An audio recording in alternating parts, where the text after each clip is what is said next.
Good morning. આજે છે એ આપણે તરંગ ચેપ્ટરનો લેક્ચર નંબર 22 સ્ટાર્ટ કરીએ છીએ, બરાબર.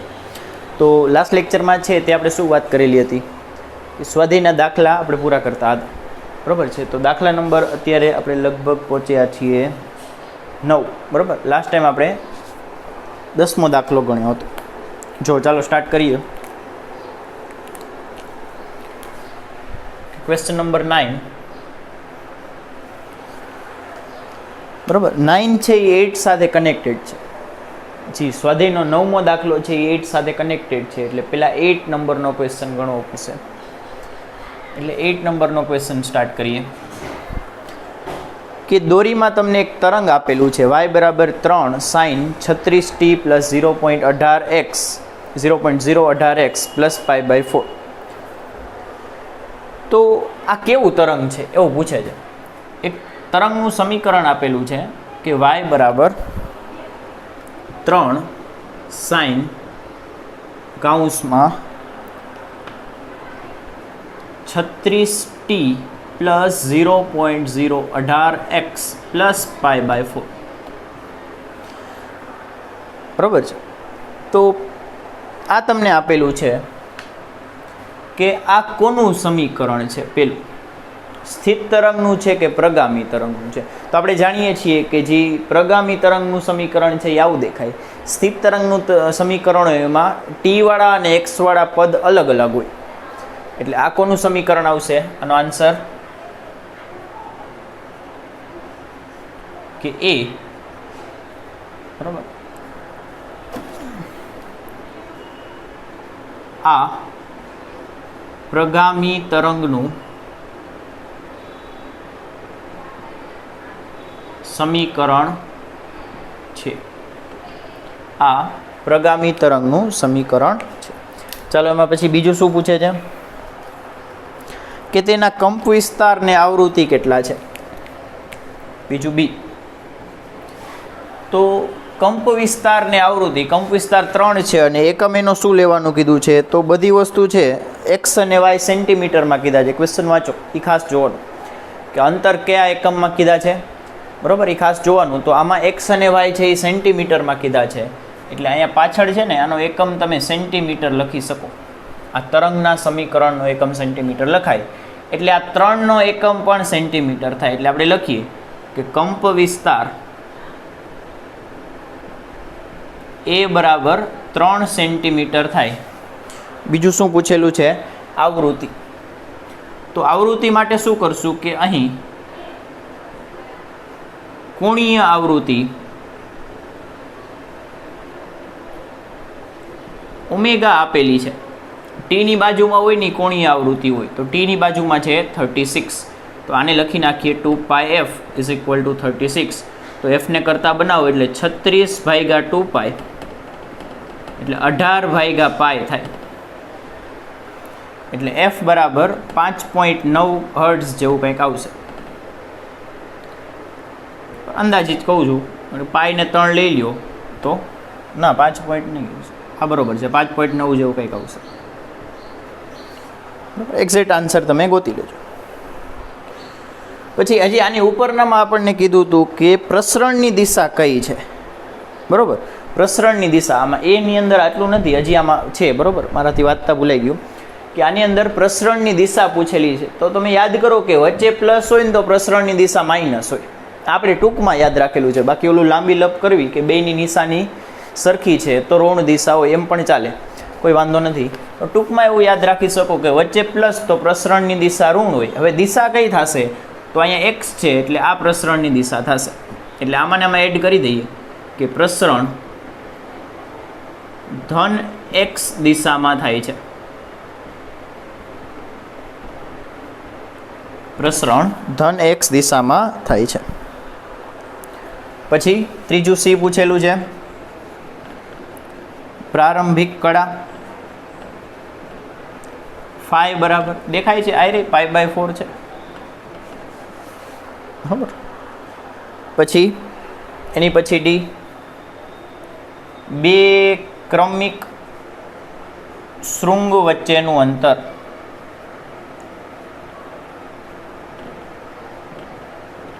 બે ક્રમિક શૃંગ વચ્ચેનું અંતર. તો તમે તરંગ દોરો. જો આપણે તરંગ ડ્રો કરીએ આ રીતે, તો આ છે શૃંગ, ગર્ત, વળી પાછું શૃંગ. તો આ એક શૃંગથી બીજા શૃંગ વચ્ચેનું અંતર યાદ કરો. આ તો સમાન કળાના બિંદુ થઈ ગયા.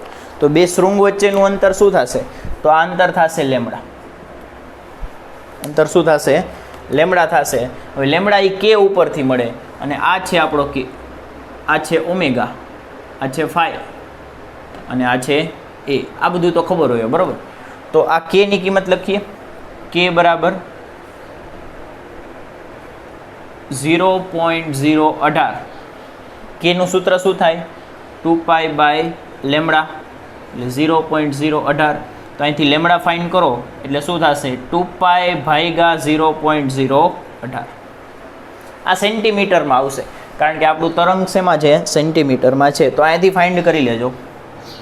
આ આપણને લેમડા મળશે. શેમાં મળશે?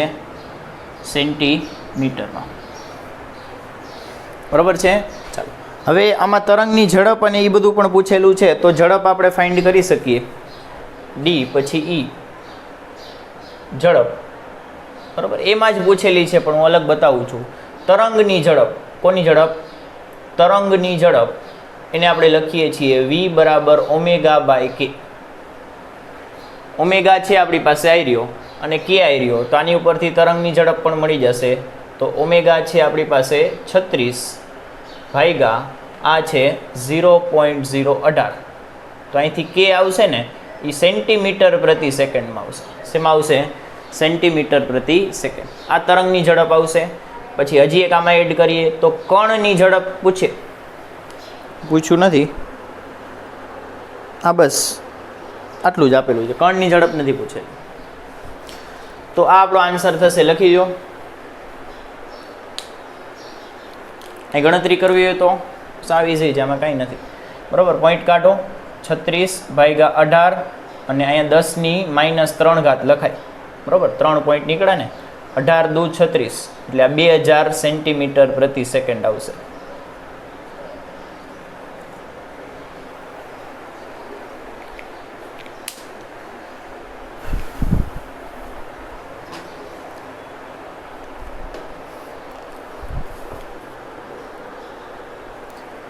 ચાલો આની પછી નવમું ક્વેશ્ચન આની ઉપરથી જ કરવાનો છે.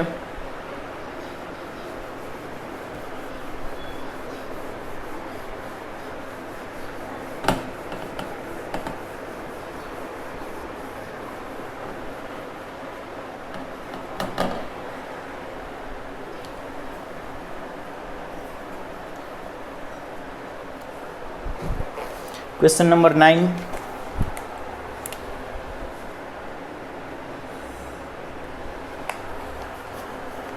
કે તમને કીધું છે કે 15.8માં જે તરંગ બતાવ્યું છે એની માટે x બરાબર 0, 2 અને 4 માટે x બરાબર 0 મૂકવાનું આમાં. બરાબર, આ સમીકરણની અંદર x બરાબર 0 મૂકવાનું. પછી y અને t નું સમીકરણ મળશે. x ની કિંમત મૂકી દેશો તો અંદર વધશે કોણ? તો એક અંદર વધશે y વધશે સમીકરણમાં અને એક t વધશે. આની કિંમત તો મુકાઈ જશે.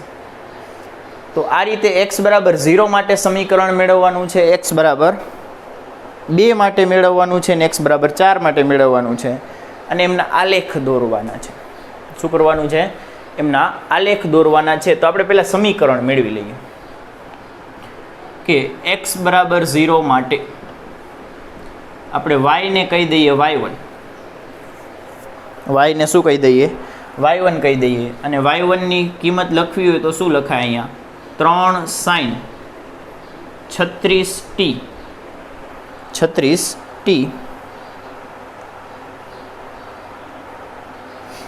36t અને પ્લસ આ તો 0 થઈ ગયું કારણ કે x ની કિંમત 0 છે, પ્લસ π/4 36t પ્લસ π/4. તો આપણે એક કામ કરીએ સરળતા માટે. આનો આલેખ દોરવો હોય ને તો આપણે t ને પહેલાં કંઈક ધારી લઈએ કે બધાયમાં સરખું જ રાખશું, ખાલી x અલગ અલગ ફેરવતા જશું. બરાબર, t ત્રણેયમાં એક સરખી વસ્તુ ધારી લઈએ તો આલેખ દોરવો સરળ થશે. નકા તમને સમજ નહીં પડે કે આલેખામાં કઈ રીતે અલગ પાડવો. એટલે આપણે અહીંયા શું લઈ લઈએ કે t બરાબર 0 લેતા. તો આ સમીકરણ શું થશે?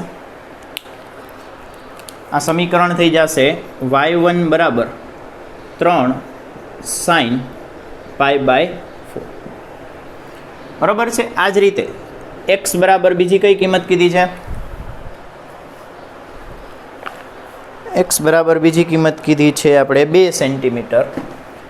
x બરાબર 2 સેન્ટીમીટર અને તો y ને આપણે કહેશું y2 અને t આપણે 0 જ લેશું.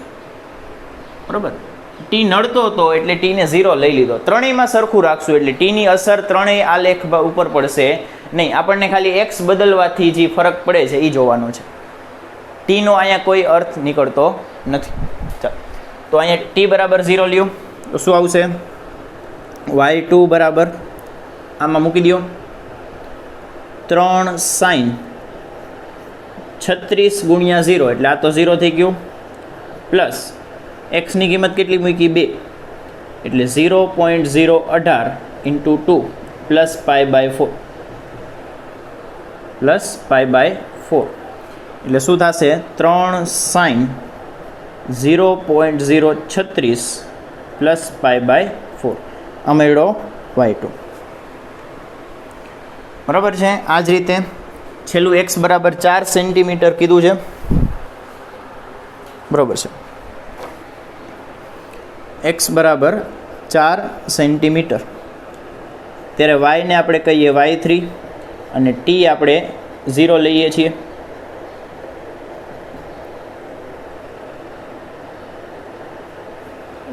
t ત્રણેયમાં 0 છે એટલે એની અસર કોઈ આવશે નહીં.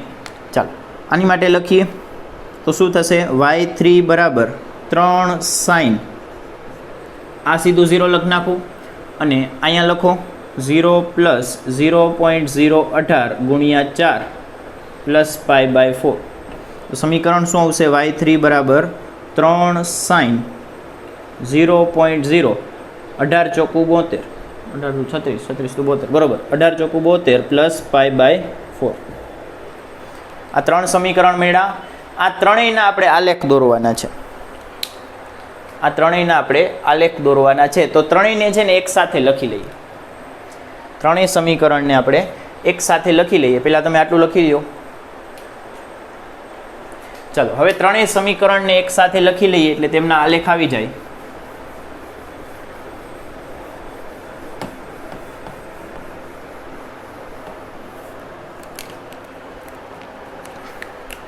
ચાલો પેલું સમીકરણ શું હતું? y1 બરાબર 3 sin π/4. બીજું y2 બરાબર 3 sin 0.036 પ્લસ π/4 અને ત્રીજું હતું y3 બરાબર 3 sin 0.072 પ્લસ π/4.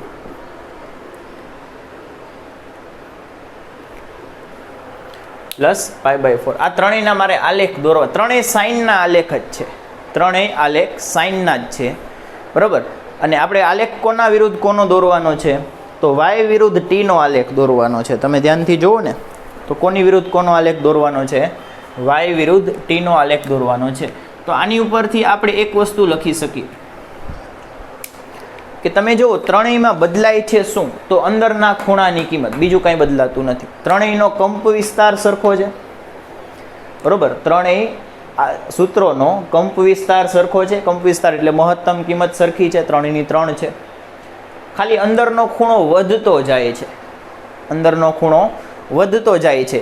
તો અહીંયા આપણે ટૂંકમાં આ લખી શકીએ કે સાઇન છે એ વધતું વિધેય છે. એ તો આપણને થોડુંક માઇન્ડમાં હોય. કોસ છે એ ઘટતું વિધેય હોય. સાઇન છે એ વધતું વિધેય છે અને કોસ છે તે ઘટતું વિધેય છે. સાઇન વધતું વિધેય છે એનો અર્થ શું થાય કે એની કિંમત સતત વધતી જશે. કે તમે 0 થી 90 સુધી જાશો તો સાઇન 0 0 થાય ને સાઇન 90 1 થાય તો આ કિંમત વધી, ખૂણોય વધ્યો. ખૂણો વધે એમ કિંમત વધે તો આને વધતું વિધેય કહેવાય. અને કોસ માટે જુઓ તો કોસ 0 થી 9 થાય, કોસ 0 1 થાય ને કોસ 90 0 થાય. તો કોસ માટે ખૂણો વધે તો સામે કિંમત ઘટે. એટલે કોસ છે એ ઘટતું વિધેય છે. ક્લિયર છે? કોસ ઘટતું વિધેય છે અને સાઇન વધતું વિધેય છે. ખૂણા સાથે એની કિંમત પણ વધશે અને કોસની કિંમત ખૂણા સાથે ઘટશે. આ ખ્યાલ ન હોય તો લખી લ્યો. બરોબર છે? ચાલો, તો અહીંયા આપણે લખી શકીએ કે ખૂણો જેમ જેમ વધશે એમ સાઇનની કિંમત વધશે. આ ખૂણો જેમ જેમ વધશે એમ આ આખા પદની કિંમત વધશે, એટલે y1 y2 y3 ની કિંમત પણ વધતી જશે. એટલે અહીંયા લખીએ કે સાઇન વધતું વિધેય હોવાથી, સાઇન વધતું વિધેય હોવાથી સાઇનની કિંમત વધશે એમ વાયની કિંમત વધશે. તો આમાં સૌથી ઓછી હશે, હજી કિંમત વધી, એટલે y3 સૌથી મોટું હશે, y2 અને y1 સૌથી નાનું હશે. આવું લખી શકાય? ચાલો લખી નાખો. હવે આનો આલેખ દોરીએ. આનો આપણે આલેખ સ્ટાર્ટ કરીએ.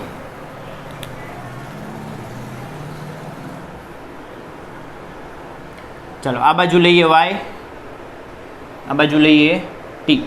y વિરુદ્ધ t નો આલેખ દોરવાનો છે. પહેલા મહત્તમ કિંમત બતાવી દઈએ, કારણ કે ત્રણેયની સરખી જ છે. તો ઉપર તરફ જાઓ તો +3 હશે અને નીચે તરફ જાઓ તો -3 હશે. આ આપણે એની મહત્તમ કિંમત બતાવી દીધી. હવે ખાલી એક દોલન બતાવશો આલેખનો એટલે ચાલશે, પણ તમને ખબર હોવી જોઈએ કે આ બધી કિંમત છે એ આપણે t બરાબર 0 સમયે લીધી છે. આ બધી કિંમત ક્યાં લીધી છે? y1 y2 y3 એમને યાદ કરો, આપણે t બરાબર 0 મૂકેલું છે. તો t બરાબર 0 સમયે સૌથી ઓછી કિંમત કોની છે? તો એ y1 ની છે. તો ધારો કે અહીંયા y1 છે, આ છે તે y1 છે. એની થોડુંક ઉપર હશે એ y2 હશે અને એની થોડુંક ઉપર હશે એ y3 હશે. બરાબર? આટલું છે y1, આટલું છે y2 અને આટલું છે એ y3. કારણ કે y1 y2 y3 ની કિંમત સતત વધતી જાય છે અને આ બધી કિંમત t બરાબર 0 સમયે છે. અહીંયા તો t બરાબર 0 જોઈને. ચાલો, હવે આનો આલેખ દોરીએ. તો y1 નો આલેખ અહીંયાથી શરૂ થશે, મહત્તમ કેટલા સુધી જશે? +3 સુધી જશે, પછી નીચે આવશે -3 સુધી જશે અને આપણે તો એક જ દોલન દોરવાનું છે, વધારે દોરવાનું નથી. ક્લિયર છે? એ જ રીતે y2 નો આલેખ, બીજો જે આલેખ છે એ y2 થી શરૂ થશે. y2 થી શરૂ થઈ અને મહત્તમ ક્યાં થશે? પાછું એ પણ 3 ઉપર જ મહત્તમ થશે. 3 ઉપર મહત્તમ થશે અને અહીંથી આગળ દોડશે.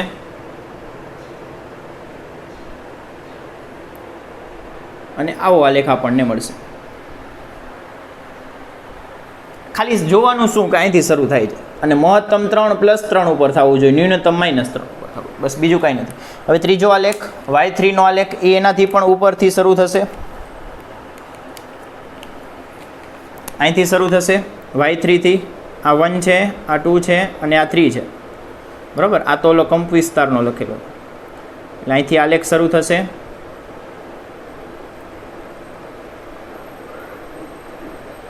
આ રીતે. બરાબર? તમારે લખવું હોય તો આ છે 1 નો આલેખ, આ છે 2 નો આલેખ ને આ છે 3 નો આલેખ. ક્લિયર છે? બસ આ આપણો કામ પૂરું. લખી લો. ચાલો,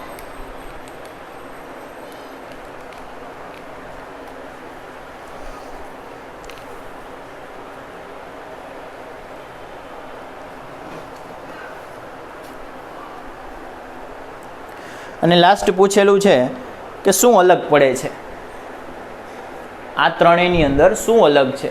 તમે જુઓ તો કંપ વિસ્તાર ત્રણેયનો સરખો છે, આવૃત્તિ ત્રણેયની સરખી જ થશે, કારણ કે ત્રણેય સાઇનના આલેખ છે. આવૃત્તિ ત્રણેયની સરખી. એક ફરક આવશે, એ કળાનો આવશે. કોનો ફરક આવશે? કળાનો આવશે. આપણે પહેલાં પણ વાત કરેલી છે કે પ્રગામી તરંગ હોય ને એમાં પેલું કણ પહેલાં ઉપર જાય, પછી અમુક સૂક્ષ્મ સમય પછી બીજું કણ ઉપર જાય, એનાથી સૂક્ષ્મ સમય પછી ત્રીજું કણ ઉપર જાય, એટલે આવો ઢળતો આલેખ મળે. બધાય કણ એકસાથે ઉપર નીચે થશે નહીં. બરાબર? એમની વચ્ચે થોડોક સમયનો તફાવત હશે. એનું આપણે સૂત્ર પણ લખેલું છે, કળા તફાવત, પદ તફાવત, સમય તફાવત. એ સમય તફાવતનું સૂત્ર પણ આપણે લખેલું છે. એટલે બધા જ કણ વચ્ચે થોડોક સમયનો તફાવત હોય છે. બરાબર. એ સમયના તફાવતને આપણે કળા તફાવત સ્વરૂપે દર્શાવી શકીએ. એટલે આપણે આમાં કહી શકીએ કે પ્રગામી તરંગમાં બધા જ કણનો કંપવિસ્તાર સરખો હોય છે, મહત્તમ ન્યૂનતમ સરખા સુધી જ જશે, આવૃત્તિ પણ સરખી હોય છે, 1 સેકન્ડમાં એટલા જ દોલન કરશે, પરંતુ માત્ર તેમની કળા અલગ અલગ હોય છે. કોક કણ આગળ હોય, કોક પાછળ હોય, કોક જલ્દી ઉપર પહોંચી જાય, કોક એની પાછળ ચાલતું હોય, કોક સાવ હજી 0 ઉપર જ હોય. એ રીતે બધા જ કણની કળા જુદી જુદી હોય છે. લખી નાખીએ કે પ્રગામી તરંગમાં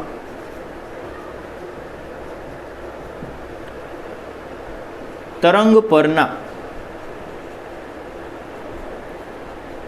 કણોનો બિંદુઓનો કંપવિસ્તાર અને આવૃત્તિ સમાન હોય, પરંતુ તેમનો અથવા તેમની કળા જુદી જુદી હોય છે. જો અહીં દેખાય જ છે, આ 3 અલગ અલગ કણની વાત કરેલી છે. x બરાબર 0, 2 અને 4. x બરાબર 0 વાળો કણ છે એ આ પાથ ફોલો કરશે, એનો આલેખ આવો થશે. આ 2 વાળાનો પાથ આવો થશે, રેડ કલરનો, અને 4 વાળાનો બ્લેક કલરનો પાથ થશે. આગળ પાછળ હશે થોડા. ચાલો હવે લખી લ્યો ફાઇનલ.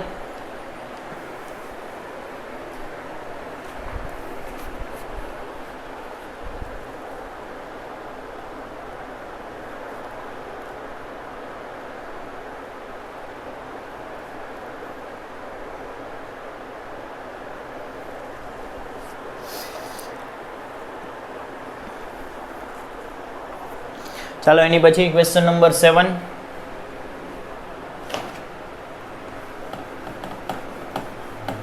આ 9મો ક્વેશ્ચન હતો, બરોબર. એની પહેલાં આપણે 8મો કરી લીધો, એટલે હવે ક્વેશ્ચન નંબર 7 ઉપર આવ્યા છીએ.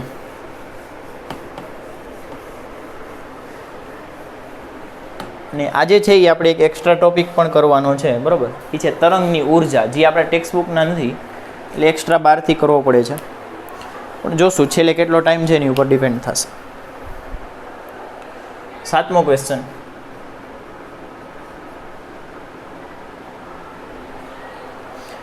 કે એક હોસ્પિટલમાં પેશીમાંની ગાંઠનું અથવા ગ્રંથિનું સ્થાન નક્કી કરવા માટે, ગાંઠ એટલે ગ્રંથિની વાત કરે છે, બરોબર. તો ગ્રંથિનું સ્થાન નક્કી કરવા માટે અલ્ટ્રાસોનિક સ્કેનર વપરાય છે. આ સ્કેનરમાં આપણે ધ્વનિની ઝડપ છે એ 1.7 કિલોમીટર પ્રતિ કલાક આપેલી છે. તો ગ્રંથિમાં ધ્વનિની ઝડપ એટલે કે માનવ શરીરમાં ધ્વનિની ઝડપ આપેલી છે, કે આપણી અંદર ધ્વનિ કેટલી ઝડપથી પ્રસારિત થઈ શકે, કારણ કે ઘન પ્રવાહીનું મિશ્રણ છે. એટલે ઝડપ આપેલી છે 1.7 કિલોમીટર પ્રતિ સેકન્ડ. ઓહો, ભાઈ રે ઝડપ છે. ફેરવો તો કેટલી થશે? કિલો કાઢો એટલે અહીંયા આવશે 1700 મીટર પ્રતિ સેકન્ડ. આટલી ઝડપ આપણી પાસે અંદર અથવા ગ્રંથિની અંદર ધ્વનિની હોય છે. તો તેની તરંગ લંબાઈ કેટલી હશે? બરોબર. આવૃત્તિ આપણને આપેલી છે. આવૃત્તિ કેટલી આપેલી છે? તો 4.2 મેગાહર્ટ્ઝ આપેલી છે. આવૃત્તિ f બરાબર 4.2 મેગાહર્ટ્ઝ આપેલી છે.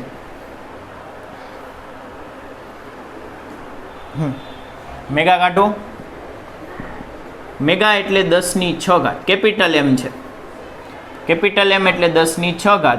સ્મોલ m એટલે 10⁻3. આ મેગા છે ને આ મિલી છે. પાછળ હર્ટ્ઝ એમને. આપણે શું ગોતવાનું છે? લેમ્બડા ફાઇન્ડ કરવાનું છે. તો કયું સૂત્ર આવશે? કે તરંગ લંબાઈ લેમ્બડા બરાબર શું થશે? તો આપણને ખબર છે લેમ્બડા ઇન્ટુ એફ બરાબર વી થાય. તો લેમ્બડા બરાબર વી અપોન એફ થશે.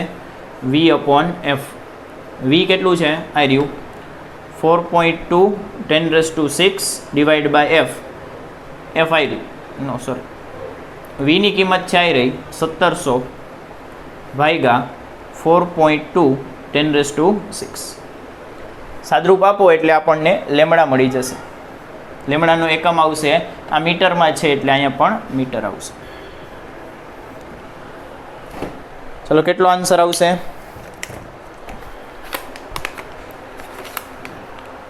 1700 ભાગ્યા 4.2. ઓહો, એટલે આવશે 404.76. 404.76 10⁻6. થોડુંક વ્યવસ્થિત સાયન્ટિફિક રીતે લખો તો 4.04 10⁻4. આટલો આન્સર આવશે. 4.04 10⁻4. લખી લ્યો.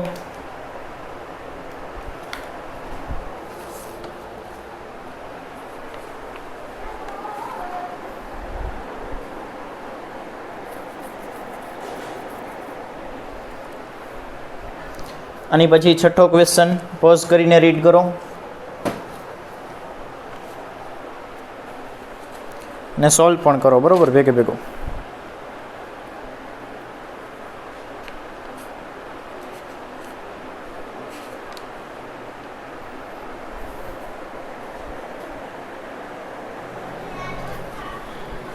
ચલો ક્વેશ્ચન નંબર 6.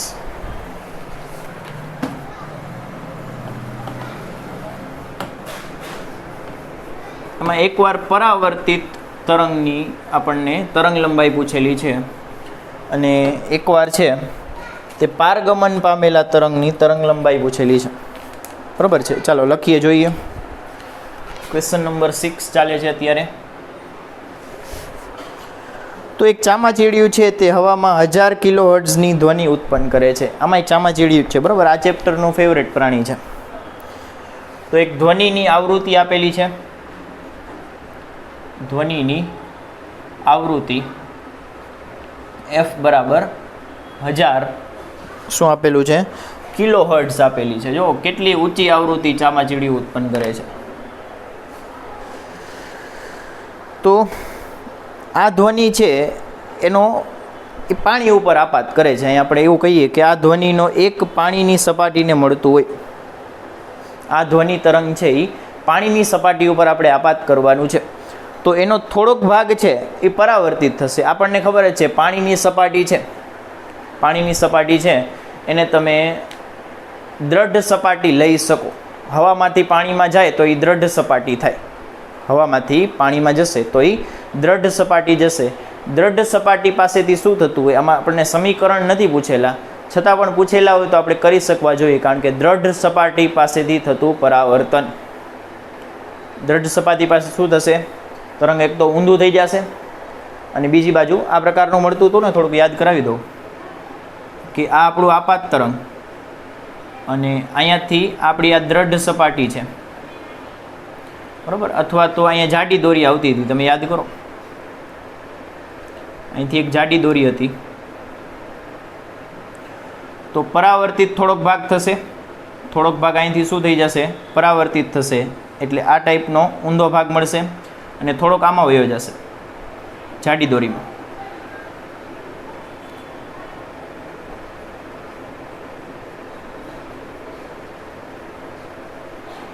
બરોબર, આ પરાવર્તિત ને આ પારગમ. એટલું બધું ડીપમાં નથી પૂછેલું, છતાં પૂછેલું હોય તો આપણે કરી શકવા જોઈએ, બરાબર. ચાલો શું આપેલું છે હવે આપણે આ ક્વેશ્ચનમાં કે ચામાચીડિયા દ્વારા ઉત્પન્ન કરેલું આ ધ્વનિ તરંગ એ પાણીની સપાટી ઉપર આપાત થાય છે. તો પેલું એ પરાવર્તિત ધ્વનિની તરંગ લંબાઈ કેટલી હશે? પરાવર્તિત ધ્વનિ માટે લેમડા બરાબર કેટલો? અને બીજું પૂછેલું છે પારગમિત એટલે પાણીની અંદર વહી જતી ધ્વનિ માટે તરંગ લંબાઈ કેટલી હશે? આપણને ઝડપ આપેલી હોવી જોઈએ કે હવામાં ધ્વનિની ઝડપ, હવામાં ધ્વનિની ઝડપ એને આપણે VA કહીએ. VA કેટલું આપેલું છે? 340, બરાબર. ન આપ્યું હોત 340 લઈ લેવું, પણ આપેલું જ છે મીટર પ્રતિ સેકન્ડ. અને બીજું આપેલું છે પાણીમાં આપેલી છે 1486, પાણીમાં ધ્વનિની ઝડપ VW કહીએ એને, W ફોર વોટર, 1486 મીટર પ્રતિ સેકન્ડ. તો આપણે આન્સર ગોતવાનો છે. તો ચાલો ગોતી લઈએ કે હવે તમને એક વસ્તુ ખબર હોવી જોઈએ કે આપણે વાત પણ કરેલી છે કે આવૃત્તિ છે એ ઉદ્ગમનો ગુણધર્મ છે, અનુભવાતી નહીં, ઉત્પન્ન થતી આવૃત્તિની વાત થઈ છે. ઉત્પન્ન થતી આવૃત્તિ છે એ ઉદ્ગમનો ગુણધર્મ છે. ઉદ્ગમ બદલાશે એટલે અહીંયા આપણે ચામાચીડિયું બદલવું પડે. આવૃત્તિ બદલાવી હોય ને તો ભાઈ તું નહીં હાલ બીજો આવતો, એટલે કે ચામાચીડિયું બદલવું પડે તો આવૃત્તિ બદલાય. એ આપણે બદલતા નથી, એટલે આવૃત્તિ ગમે ત્યારે અચળ થશે. બરાબર છે? ચાલો તો બદલાય શું? તો આપણે વાત કરેલી હતી કે માધ્યમ બદલાય ને તો લેમડા બદલાય. લેમડા એટલે તરંગ લંબાઈ બદલાય. તરંગ લંબાઈ બદલાય તો ઝડપ બદલાય, કારણ કે તરંગ લંબાઈ ચલે છે ઝડપ આવશે, અથવા ઝડપ ચલે છે તરંગ લંબાઈ, ગમે તે રીતે જોઈ શકો. તો અહીંયા આપણને એવું થશે કે અહીંયા આપણે લખીએ કે પરાવર્તિત થાય છે એટલે માધ્યમ બદલાતું નથી. બદલાતું નથી. હવાનો અવાજ રહીએ ને, આ પાણીની સપાટી હોય, આની ઉપરથી આ આપણું ધ્વનિ તરંગ આવ્યું, એનો થોડોક ભાગ છે એ અંદર વયો જશે અને થોડોક અહીંથી પરાવર્તિત થશે. તો આ પરાવર્તિત, આ પારગમિત શું છે? આ પારગમિત, અને આ આવશે આપાત. એમને એમ દોરી છે, એક્ઝેક્ટ નથી. બરાબર છે? તો અહીંયા આપણે શું લખી શકીએ કે લેમડા ઇન્ટુ એફ બરાબર વી થાય. આવૃત્તિને કોઈ લેવા દેવા નથી માધ્યમ સાથે. લેમડા એટલે હવામાં તરંગ લંબાઈ અને વી એટલે હવામાં ઝડપ. આ હવામાં હોય તો આ હવામાં હોવું જોઈએ, આ પાણીમાં હોય તો આ પાણીમાં હોવું જોઈએ. આ વસ્તુ એક ખાસ ધ્યાન રાખવાનું. આની પરથી આપણે લેમડા એ ગોતવું છે એટલે શું થશે? VA/F. કિંમત લખો. VA છે 340 અપોન F. F તો 1000 જ રહેશે, એટલે કેટલું આવશે અહીંથી? મીંડું ગયું 0.34 મીટર. આ હવામાં તરંગ લંબાઈ થશે. ચાલો બીજું, પારગમિત ધ્વનિની તરંગ લંબાઈ. તો પારગમિત થયું એટલે શું થાય? માધ્યમ બદલાણું. માધ્યમ બદલાતા લેમડા અને વી બદલાય. બરાબર? ચાલો તો આની માટે કયું સૂત્ર લખી શકીએ આપણે? લેમડા ઇન્ટુ એફ બરાબર વી. સૂત્ર તો આવડું જ આવશે, લેમડા ઇન્ટુ એફ બરાબર વી. પણ એફને તો કોઈ સાથે લેવા દેવા નથી. આ પાણીમાં લેવું તો આ પણ પાણીમાં લેવું. બરાબર? એવું ન કરવું કે તરંગ લંબાઈ પાણીમાં લેવી ને ઓલી હવામાં, એવું નહીં કરો, ખોટું કામ નહીં કરો. તો અહીંથી લેમડા ડબલ્યુને આપણે કરતા બનાવીએ એટલે શું આવશે? VW/F. કિંમત લખો. VW છે 1486 ડિવાઈડ બાય F. F છે 1000, એટલે આવશે 1.486 મીટર. તરંગ લંબાઈ વધે, જોયું તમે? તરંગ લંબાઈ વધી. ક્લિયર છે? કારણ કે ઝડપ વધે ને. આપણને ખબર છે સંગત તરંગ છે એ હવામાં સૌથી ધીમા હોય, પછી પાણીમાં ઝડપી હોય, ઘનમાં સૌથી વધારે ઝડપી હોય. ઝડપ વધે તો તરંગ લંબાઈ વધે. એટલે જો મેં દોરવામાં પણ થોડુંક એવું જ રાખ્યું છે કે આ તરંગ લંબાઈ છે ને થોડીક મોટી દોરવાની અને આ બે સરખી દોરવાની. પણ ચાલે, એટલું બધું કોઈ ધ્યાન નહીં આપે. આપણે ખાલી આ મહત્વનું છે.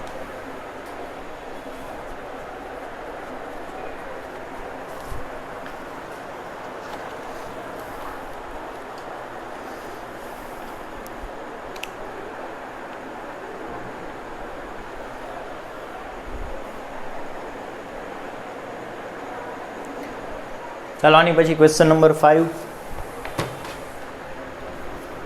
છે ને એ થોડોક વધારે ગાણિતીય ક્વેશ્ચન છે કે એમાં મેથ્સનો થોડોક વધારે એટલે થોડુંક વિચારવું પડશે. બરાબર છે? એટલે થોડુંક હું જે કહું છું એ થોડુંક ધ્યાનથી સાંભળજો એટલે વાંધો આવશે નહીં. બરાબર છે? આપણે ક્વેશ્ચન સ્ટાર્ટ કરીએ પહેલાં છે ને એક નાનું એમથી થોડીક પહેલાં એક વિચાર આપણે વ્યક્ત કરીએ કે ભાઈ શું છે. ક્વેશ્ચન શરૂ કરીએ પહેલાં થોડુંક એક બેઝ બાંધી કે આપણે જે તરંગ ભણીએ છીએ ને, આપણે શરૂઆતમાં વાત કરેલી હોય કે એની અંદર સાઇન અને કોસ બે જ આવે છે. એટલે આપણે એને હાર્મોનિક તરંગ કહીએ છીએ કે સાઇન અને કોસ બે જ આવતા હોય એવા તરંગોને હાર્મોનિક તરંગો કહેવાય. એનો મતલબ એવો છે કે એની સિવાયના તરંગ આવતા નથી. ના, આવે છે, આપણે ભણવામાં નથી આવતા. બરાબર છે? જી તરંગ આપણે ભણવામાં આવે છે એ હાર્મોનિક છે, કારણ કે એમાં સાઇન અને કોસ બે જ વસ્તુ આવે છે. મોટાભાગના તરંગ એવા જ હોય છે, પણ અમુક એના સિવાયના તરંગ પણ જે મળતા હોય છે કે જેમાં સાઇન અને કોસ આવતા નથી. એટલે આપણે છે ને તરંગનું સામાન્ય સમીકરણ છે ને એ આ રીતે અપાય છે કે આમાં નોંધ સ્વરૂપે જ લખીએ છીએ કે તરંગનું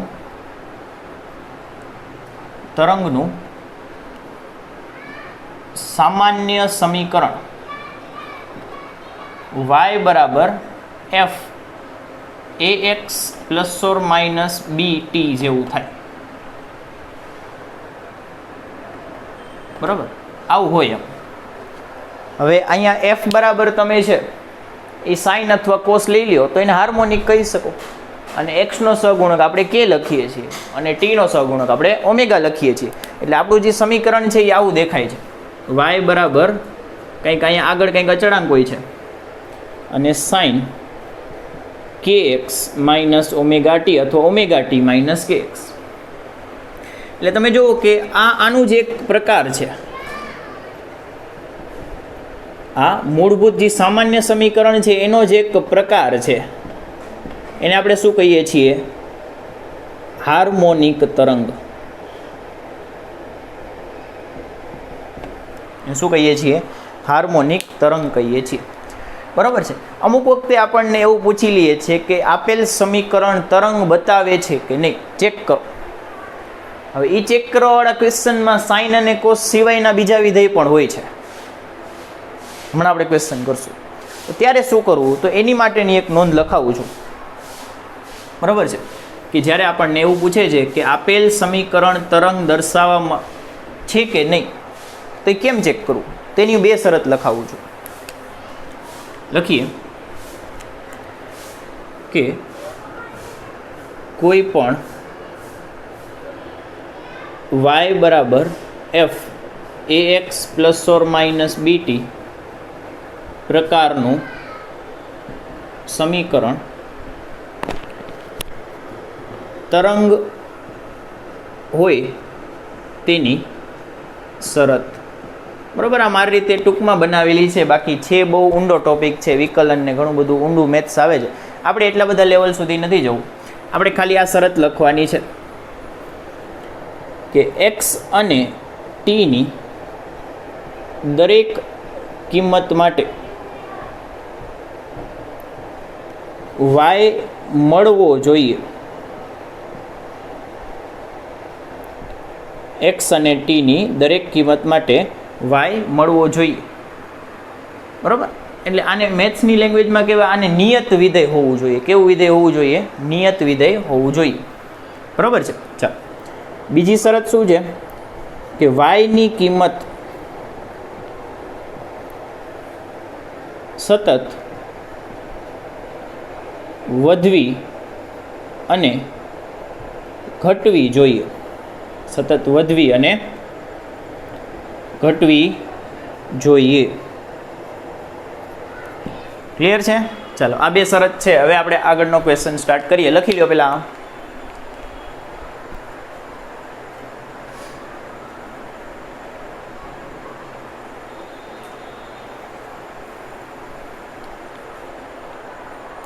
ચાલો ક્વેશ્ચન રીડ કરો. ક્વેશ્ચન નંબર છે ક્વેશ્ચન નંબર 5.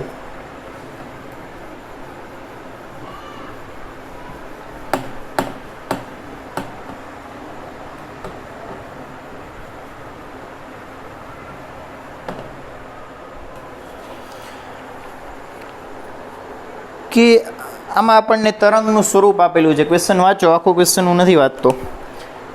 કે આપણને ખ્યાલ છે કે તરંગનું સ્વરૂપ છે, આપણે જાણીએ છીએ. કેટલામો ક્વેશ્ચન છે? 5મો નંબરનો ક્વેશ્ચન છે. અને શું જાણીએ છીએ આપણે? કે તરંગનું સ્વરૂપ છે આ ક્વેશ્ચન મુજબ શું આપેલું છે? તરંગ ને y બરાબર f of x plus or minus vt વડે આપી શકાય છે અથવા આપવામાં આવે છે. આપી શકાય છે ક્વેશ્ચન માર્ક, એટલે આપી શકાય છે ક્વેશ્ચન માર્ક નહીં, પૂર્ણ વિરામ. આ તો ફેક્ટ કીધો છે. તો શું આનાથી ઉલટું શક્ય છે? તો શું આનાથી ઉલટું સત્ય છે? તો શું આનાથી ઉલટું શક્ય છે? હવે ક્વેશ્ચન માર્ક છે. તો પેલા ક્વેશ્ચન સમજો, આ શું કહેવા માંગે છે એ જ ખબર નહીં પડે. પોઝ કરીને વિચારો. ચાલો એક જ મિનિટ વિચારો. બરાબર, વિચાર લીધું? ચાલો હવે આપણે આવી કે તમારો વિચાર સાચો છે કે નહીં, કે આનાથી ઉલટું શક્ય છે. આના ઉલટું શબ્દનો શું અર્થ કાઢવો? તો અહીંયા એવો અર્થ કાઢી શકાય કે તરંગનું સમીકરણ આવું દેખાય છે, તરંગનું સમીકરણ આવું દેખાય છે. તો શું અહીં y બરાબર f x plus or minus vt સ્વરૂપ વાળા દરેક સમીકરણ તરંગ દર્શાવે? ક્વેશ્ચન સમજાણું કે નહીં? કે તરંગનું સ્વરૂપ આવું હોય તો શું આવા બધા જ તરંગ હોય? આ ઉલટું થયું. તરંગનું સ્વરૂપ આવું હોય તો શું આવા બધા જ લોકો તરંગ હોય? ના, એ ચેક કરી દેવાનું છે. બરાબર છે? કઈ રીતે ચેક કરી દેવાનું છે? નીચે થોડાક એને એક્ઝામ્પલ આપેલા છે. આ ટાઈપનું સ્વરૂપ હોય ને, સાઇન કોસવાળા હશે તો સીધું કહી દેશું, મોઢા ઉપર કહી દેશું કે ભાઈ આ તો તરંગ છે જ, એની સિવાયના સ્વરૂપ આપેલા છે. એટલે એમાં આપણે ચેક કરવાનું છે. કઈ રીતે ચેક કરશું? તો હમણાં 2 શરત લખાવી, એની ઉપરથી ચેક કરી લેશું. એટલે આનો આન્સર પેલો એ નહીં, આપણે ઊંધેથી ચાલુ કરીએ, સીથી કરીએ. બરાબર? આખું સ્વાધ્યાય ઊંધું ગણ્યું તો આનો શું વાક છે? ઊંધું ગણ્યું કે આપણને આ પ્રકારનું એક સમીકરણ આપેલું છે, આ પ્રકારનું એક વિધેય આપેલું છે. કેવું આપેલું છે? કે y બરાબર, બરાબર, જે કંઈ પણ આપ્યું હોય ને y બરાબર લઈ લેવાનું. y બરાબર શું આપેલું છે? 1/, x પ્લસ vt આપેલું છે. આપણે જે હમણાં નોંધ લખી એમાં અહીંયા a હતું ને અહીં b હતું, કોઈ ફરક નથી. a ને 1 લીધું છે ને b ને v લીધું છે, એનાથી કોઈ ફરક પડતો નથી. ચાલો, તો આપણે ચેક કરવાનું છે કે આ તરંગ વિધેય છે કે નહીં. આ પ્રકારનું છે? હા છે. તો આપણે ચેક કરવાનું છે ઉલટું સત્ય છે કે નહીં, કે આ તરંગ બતાવે છે કે નહીં. તો કઈ રીતે ચેક કરશું? તો શરત કેટલી છે? શરત અહીં લખી દઉં. પેલી કે y ની કિંમત x અને બધા જ x અને t માટે, બધા જ x અને t માટે મળવી જોઈએ, મળવી જોઈએ.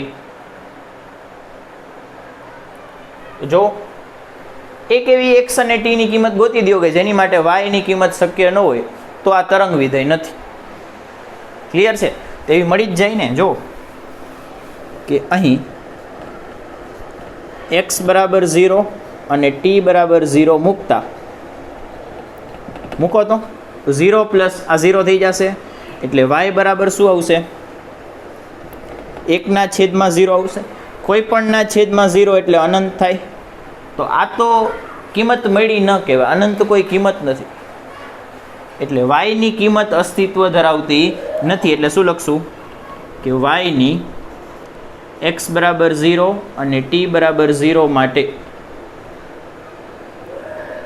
નિયત કિંમત મળતી નથી. એટલે ભલે આ આના જેવું દેખાય છે, ભલે આ આના જેવું દેખાય છે, પણ આ તરંગ નથી. તેથી આપેલ વિધેય તરંગ નથી. ચાલો એની ઉપરનો તમે ચેક કરો, પોઝ કરીને કરો. થઈ ગયો? ચાલો બી ક્વેશ્ચન કરીએ છીએ. સી પછી બી પછી એ.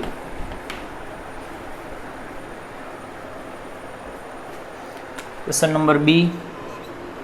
બીમાં શું કહે છે? એમાં લોગવાળું વિધેય આપ્યું છે કે y બરાબર લોગ કૌંસમાં આપેલું છે એક્સ પ્લસ વીટી ના છેદમાં x0, જ્યાં x0 છે એ અચળાંક હશે, આપણે એવું વિચારી લઈએ, બરાબર. મેન ચલ કોણ છે? x અને t. તો અહીંયા પણ તમારે વિચારવાનું કે કોઈ એવા x અને t ગોતી દેવાના, કોઈ એવા x અને t ગોતી દેવાના. કેવા x અને t? એવા x અને t કે જેનાથી y તમને અનંત મળી જાય, કાં મળવો શક્ય ન હોય એવું કંઈક મળે. તો આમાં ઇઝી છે કે આમાં x બરાબર 0 અને t બરાબર 0 મૂકતા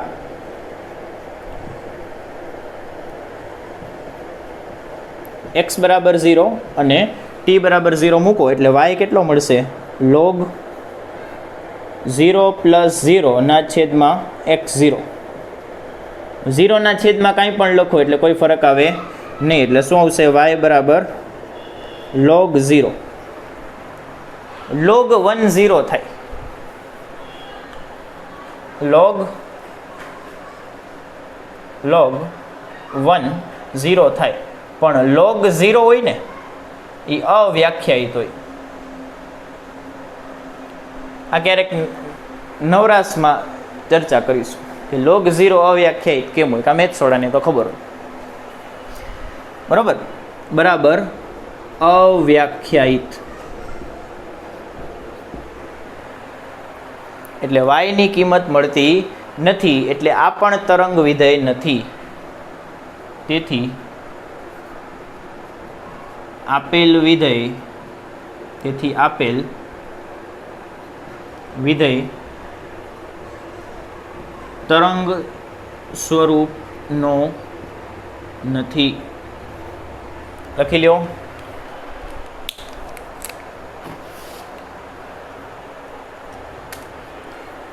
ચાલો હવે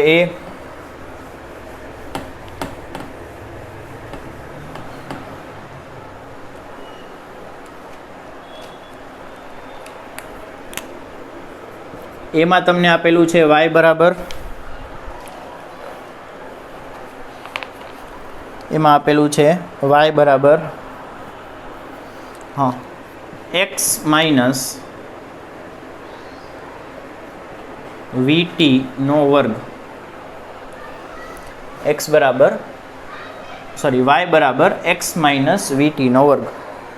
તો આમાં પેલી શરત છે ને એ તો થઈ જશે. પેલી શરત શું છે? આ કે x અને t ની બધી કિંમત માટે y મળવો જોઈએ. તો આમાં તમે એક બધી કિંમત મૂકી દો, તમને y મળી જશે, બરાબર. x અને t ની બધી કિંમત મૂકી દો એટલે તમને y મળી જશે. ક્લિયર છે? t ની કિંમત હોય, સમય હોય 1 થી ચાલુ થાય, 0 1 2 3 4, સમય 0 થી શરૂ થાય, સમય ઋણ નહીં લઈ શકો એટલે અહીંયા માઇનસ નહીં લેવાનું, બરાબર. એવું બધું થોડુંક વિચારવાનું. પણ જો કે અહીંયા x અને t ની બધી જ કિંમત માટે y મળે જ છે, તમે ગમે તે મૂકીને જોઈ લો, y મળશે. તો બીજી શરત ચેક કરવાની. પહેલી તો થઈ ગઈ, બીજી શરત શું હતી? બીજી શરત હતી કે y વધવું ઘટવું જોઈએ. y વધવું ઘટવું જોઈએ. અહીંયા જુઓ તો, અહીંયા તમે t બરાબર 1 મૂકો તો x થશે, બરાબર. t બરાબર 0 મૂકો તો x² થશે. જેમ જેમ t ની કિંમત વધતી જશે એમ ઉપર વર્ગ હોવાથી આ પણ વધતું જશે, બરાબર. જેમ જેમ t ની કિંમત વધતી જશે એમ ઉપર વર્ગ હોવાથી આ કિંમત પણ વધી જશે. તમને એવું લાગે કે આ x કરતાં vt મોટો થઈ ગયો હતો, કે x 3 મળ્યું અને vt આપણને 5 મળ્યું. ઉપર વર્ગ છે ભાઈ, બરાબર. ઉપર વર્ગ છે અને v ભેગો t ગુણાકારમાં છે, એટલે આ કિંમત તો મોટી થઈ જ જશે, એમાં વાંધો નહીં. ઉપર વર્ગ હોવાથી માઇનસનું પ્લસ થઈ જશે, એટલે y ની કિંમત સતત વધતી જશે t સાથે. y ની કિંમત t સાથે સતત વધતી જાય છે. એટલે આમાં બીજી શરતનું પાલન નહીં થાય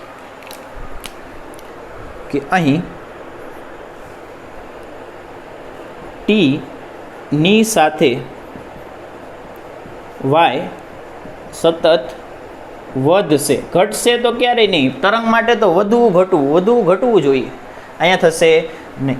એટલે કે તેથી y તરંગ દર્શાવતું નથી. ચાલો લખી લ્યો. સારો ક્વેશ્ચન હતો.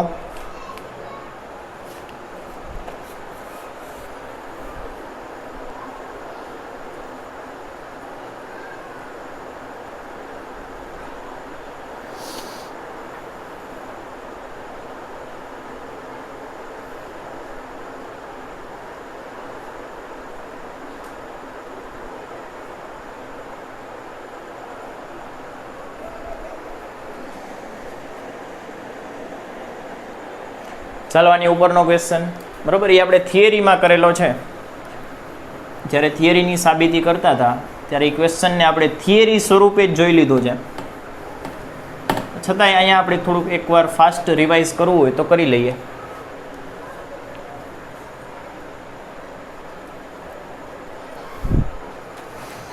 શું કહે છે કે ધ્વનિની ઝડપ હવામાં, ધ્વનિની, ચોથો ક્વેશ્ચન છે,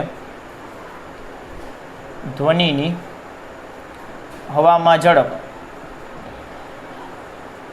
v બરાબર અંડરરૂટ ઓફ, શું આવશે? બલ્ક મોડ્યુલસ વાળું સૂત્ર આવે છે, gamma p by rho. Bulk modulus વાળું સૂત્ર હતું b બાય રો ઉપરથી, બરાબર. v બરાબર underroot of b by rho હતું અને b બરાબર આપણે ગામા p લખ્યું હતું. કારણ કે ધ્વનિનું પ્રસરણ થવું એ એડિયાબેટિક પ્રોસેસ છે, સમતાપી પ્રોસેસ છે, બરાબર. પણ વાંધો નહીં, સીધું આપેલું છે. આની ઉપરથી આપણે 3 વસ્તુ બતાવવાની છે કે પેલું એ v દબાણ પર આધારિત નથી. કેમ બતાવશું? સિમ્પલ છે, ઇઝી છે કે p બરાબર pv બરાબર mrt થાય, બરાબર. v ને નીચે જવા દો એટલે p બરાબર રો rt થાય,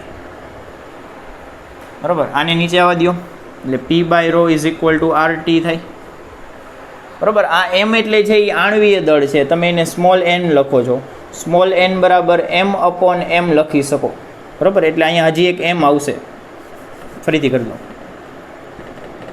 m અપોન m rt અને આ pv, p v ને નીચે જવા દો એટલે m બાય v અને rt બાય આ કેપિટલ m. કેપિટલ m આણવીય દળ છે એટલે p બરાબર આને લખાય રો rt ના છેદમાં આણવીય દળ m. રો ને નીચે લઈ આવો એટલે p by rho is equal to rt by m. આમાં કિંમત લખો એટલે v બરાબર શું મળશે? Underroot of gamma p by rho ની કિંમત લખી એટલે rt બાય m. m એટલે આણવીય દળ. તો જો આમાં ક્યાંય દબાણ આવતું નથી, બરાબર. ગામા અચળ છે, r અચળ છે, m વાયુનું આણવીય દળ એ અચળ હોય, ખાલી એક t બદલાય છે. તો આપણે એવું કહી દઈએ કે દબાણ v છે, v દબાણ પર આધારિત નથી. પણ નીચે ઓલું કન્ડિશન અપ્લાય વાળો સ્ટાર કરી નાખીએ. ક્યારે આધારિત નથી? અચળ તાપમાન માટે, બરાબર. નીચે કન્ડિશન અપ્લાય કરેલી હોય ને, બસ એવું કરી દીધું. લખી લ્યો. આની પછીનું બી,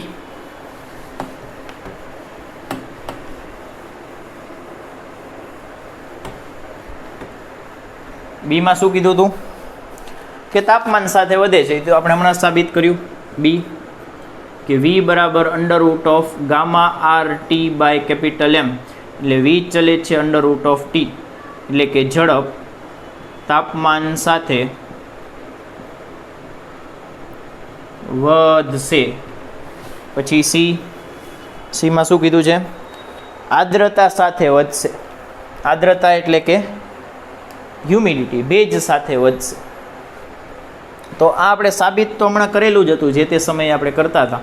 અને લાંબી માથાકૂટ પછી આપણે ટૂંકમાં યાદ રાખ્યું હતું ને એ અહીંયા લખીએ છીએ, બરાબર. આનો જવાબ આપવો મહત્વનો નથી, આપણે શું યાદ રાખવાનું છે ને તે મહત્વનું છે. એટલે કે ભેજ સાથે ધ્વનિની હવામાં ઝડપ વધે છે. કારણ આપવું હોય તો આપી દેવાનું કે વી ચલે છે 1/√ρ આવે અને ρ ચલે છે 1/2 આવે, બરાબર છે. એટલે અલ્ટિમેટલી શું કહેવાય કે વી ચલે છે ભેજ આવશે, બરાબર. આ રીતે તમે બતાવી શકો પણ કંઈ કામનું નથી. યાદ શું રાખ્યું હતું આપણે કે શિયાળામાં ભેજ ઓછો તો ઝડપ ઓછી, પછી ઉનાળામાં ભેજ વધુ તો ઝડપ વધુ. ચોમાસામાં તમે લખી લો, એમાં ભેજ સૌથી વધારે હોય.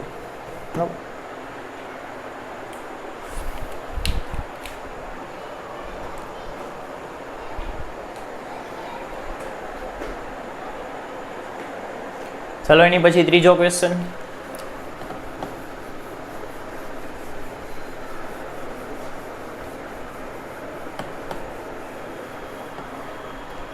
ત્રીજો સહેલો જ છે. ત્રીજો ક્વેશ્ચન કે એક સ્ટીલના તારની લંબાઈ આપેલી છે.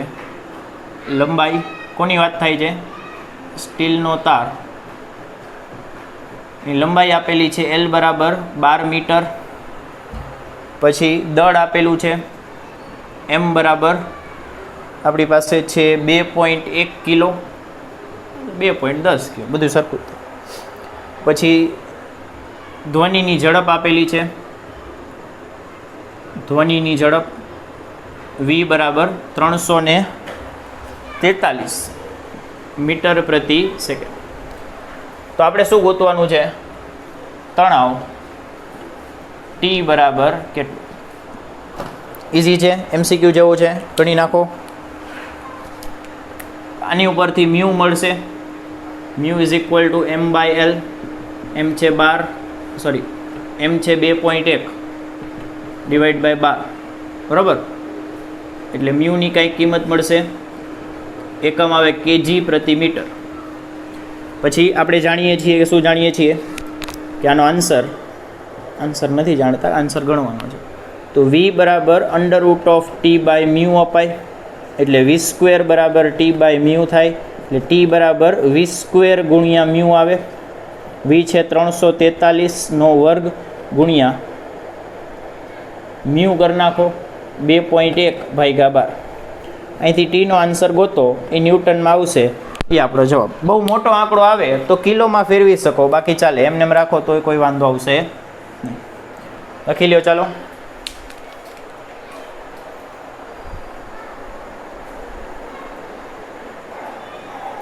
ચાલો ક્વેશ્ચન નંબર 2.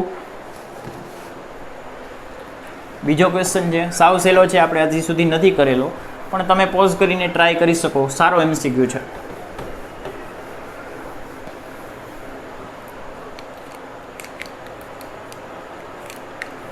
Question number 2.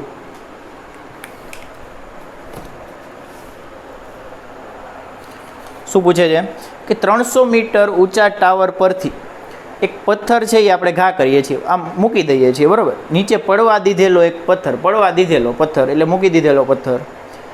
ટાવરની નીચે એક જળાશય છે, તળાવ છે, એમાં ખાબકે છે, પડે છે, ખાબકે છે, જેને જેમ કરાવવું.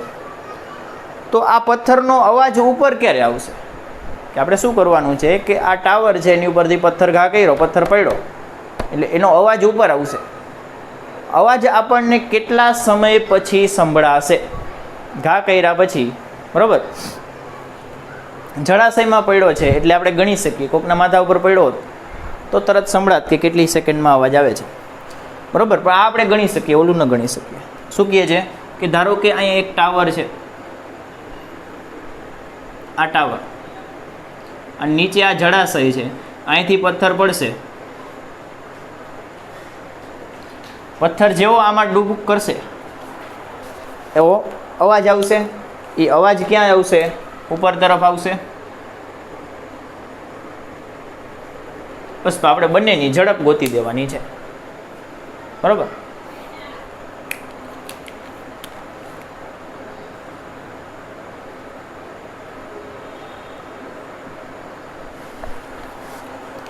ટાવરની કેટલી ઝડપ આપેલી છે? આ ટાવર છે ને,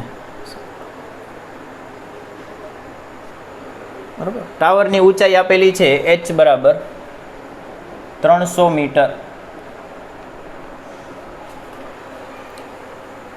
બસ પછી ધ્વનિની ઝડપ આપેલી છે 340 મીટર પ્રતિ સેકન્ડ. બીજું કંઈ આપેલ નથી, બીજું જરૂર નથી. તમે જુઓ કે આને બે પાર્ટમાં પાડી દઈએ, બરાબર. ભાગ એક બે પાર્ટમાં વિભાજિત કરી દઈએ. પહેલો ભાગ શું થશે કે પથ્થરને નીચે પહોંચતા લાગતો સમય, કે પહેલાં આપણે આ પથ્થરને નીચે પહોંચતા કેટલો સમય લાગશે એ ગણી લઈએ. એ તો આપણે બીજા ત્રીજા ચેપ્ટરમાં ગણેલા હોય, સોરી ત્રીજા ચોથા ચેપ્ટરમાં ગણેલું હોય. તો આપણે લખીએ કે ડી બરાબર v0t plus half at square. આ આપણે સૂત્ર જાણતા હોઈએ. ઓહો, આ ક્યાંથી વળી આવી ગયું? નહીં, આ પણ આવે જ છે. જૂનું સૂત્ર છે તો શું થયું? આવશે નહીં કે? આવશે. ડી બરાબર શું લઈ લેશું? એચ લઈ લેશું. પ્રારંભિક 0 છે, પ્રારંભિક 0 છે એટલે આ પદ 0 થઈ જશે. હાફ એ નીચે પડે છે એટલે એ બરાબર જી આવશે અને અહીંયા ટી સ્ક્વેર. નીચે પડવાનો સમય છે એટલે આપણે એને T1 T2 ગમે તે કહી દો, વાંધો નહીં. ચાલો બધી કિંમત મૂકો. 300 બરાબર 1/2, જીને 10 લ્યો, 9.8 લ્યો. શું આપેલું છે? આપેલું હોય લેવાનું. 9.8 9.8 ઇન્ટુ ટી સ્ક્વેર. તો અહીંયાથી ટીની કિંમત ગણો, સેકન્ડમાં આવશે. તમે પણ ગણો ને હું પણ ગણું. તો 600 ભાગ્યા 9.8 નું વર્ગમૂળ 7.82 સેકન્ડ આવશે.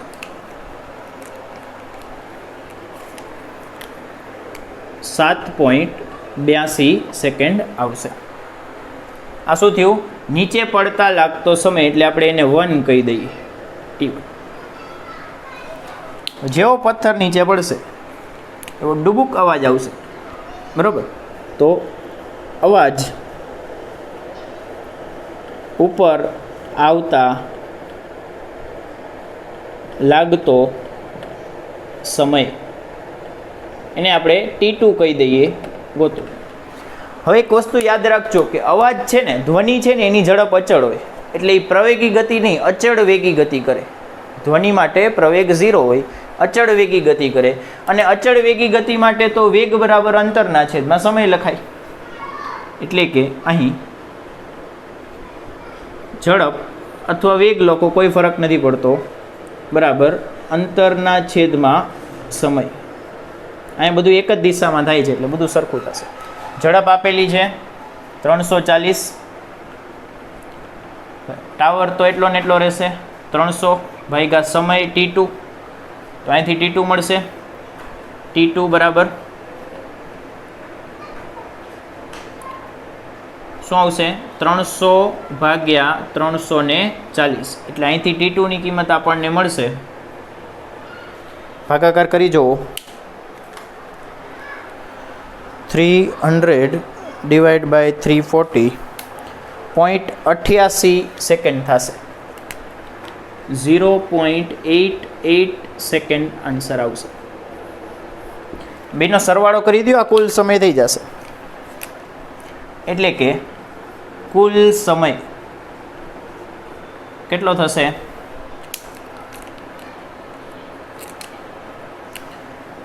T બરાબર T1 પ્લસ T2.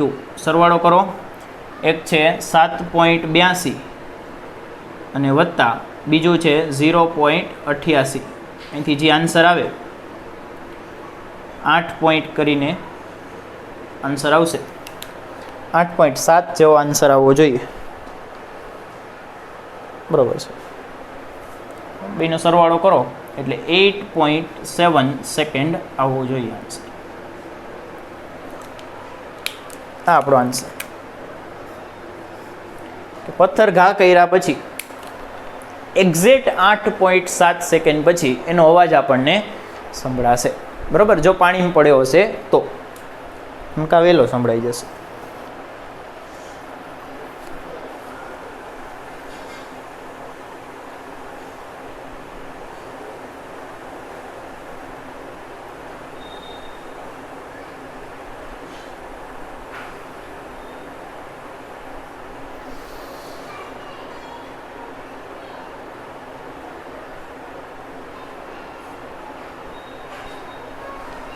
ચાલો એની પછી પહેલો ક્વેશ્ચન ઇઝી છે, પોઝ કરીને ગણી લ્યો.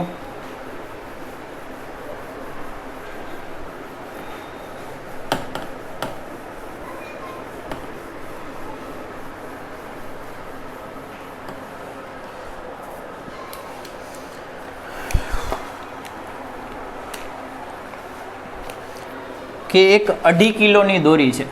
દોરી નથી, આ દોરડું કહેવાય. એક 2.5 કિલોની દોરી છે એટલે દળ આપેલું છે m બરાબર 2.5 kg અને એની અંદર તણાવ આપેલું છે એટલે કે T તણાવ કેપિટલ T બરાબર 200 ન્યૂટન આપેલું છે. એની લંબાઈ પણ આપેલી છે 20, લંબાઈ L બરાબર 20 મીટર આપેલી છે.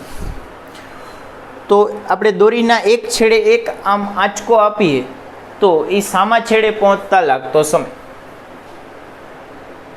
તો એ આંચકાને એક છેડાથી બીજા છેડે પહોંચતા લાગતો સમય કે વિક્ષોભને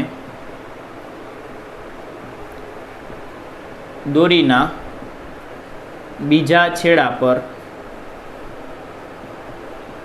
પહોંચતા સમય. બરાબર છે. ચાલો આનો આન્સર લખીએ.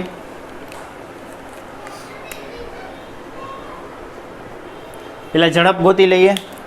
બરાબર, ઝડપ ઉપરથી પછી અંતર સમય ગોતી લેશું. એટલે v બરાબર √T/μ. મ્યુ સાઈડમાં ગોતી લઈએ. મ્યુ બરાબર m/l થાય. m કેટલું છે? 2.5. 2.5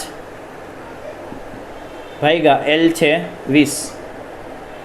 બરાબર, તો 2.5 ને 5/2 લખાય ગુણ્યા 1/20. 5 4 ને 20 એટલે 1/8. વાંધો નહીં, ચાલશે. 1/8 આ મળી ગયો મ્યુ. એકમ આવશે kg પ્રતિ મીટર. આમાં મૂકી દો. √T કેટલો છે? 200 અને મ્યુ છે 1/8 એટલે √200 ગુણ્યા 8. 8 દુ 16 એટલે 1600 થશે. એટલે આનો v કેટલો આવશે? 00 નું 10 અને 16 નો 4 એટલે v આવશે 40 મીટર પ્રતિ સેકન્ડ. બરોબર છે. હવે દોરી કેટલી લાંબી છે? 20 મીટર લાંબી છે અને આ 40 ની ઝડપ થઈ અડધી સેકન્ડમાં પહોંચી જશે. છતાંય ગણી લઈએ કે ઝડપ બરાબર અંતરના છેદમાં સમય. તેથી T બરાબર D/v. D કેટલો થશે? D છે, D એટલે અંતર 20 ભાગ્યા ઝડપ 40 એટલે આવશે 0.5 સેકન્ડ. 0.5 સેકન્ડ. બરાબર, આ સાથે જ છે આપણે આપણું સ્વાધ્યાય પૂરું કરીએ છીએ અને ચેપ્ટર પણ પૂરું કરીએ છીએ. કોઈ દાખલા બાકી રહી જતા હોય તો મેસેજ કરી દેજો. બરાબર, નેક્સ્ટ એક લેક્ચર છેલ્લો એક જોશે હજી કે જેમાં આપણે ઉર્જાની થોડીક વાત કરવાની હશે એટલે લેક્ચર કમ્પેરેબલી નાનો બનાવીશ. બરાબર છે. જો દાખલા કોઈ રહી ગયા હોય તો મેસેજ કરી દેજો. કોઈ ન સમજાતા હોય તોય મેસેજ કરી દેજો. થોડુંક બનશે તો 5 મિનિટ એ દાખલાને આપી દઈશું. બરાબર છે. ચાલો, થેન્ક યુ.